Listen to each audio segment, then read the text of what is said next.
മഹാനായ ആദം നബി അലൈഹിസ്സലാമും അതിനുശേഷം ശീസ് നബി അലൈഹിസ്സലാമും കാബാലയം പുതുക്കിപ്പണിയുകയും ശേഷം നൂഹ് നബി അലൈഹിസ്സലാമിന്റെ കാലത്ത് വലിയൊരു ജലപ്രളയമുണ്ടാവുകയും ആ കാലത്ത് കാബാലയത്തിന് വലിയ കേടുപാടുകൾ സംഭവിക്കുകയും പിന്നീട് പൂർണ്ണമായും കാബാലയം തകരുകയും ചെയ്തു.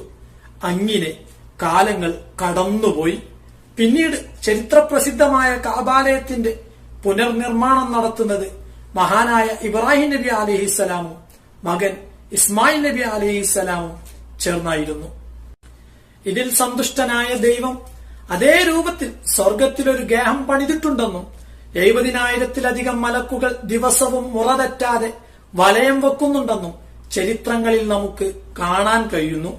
അതിനുശേഷം 5-മതായി അമാലിയത്തും 6-മതായി ജുർഹൂം ഗോത്രക്കാരും കഅബ പുതുക്കി പണിയുകയും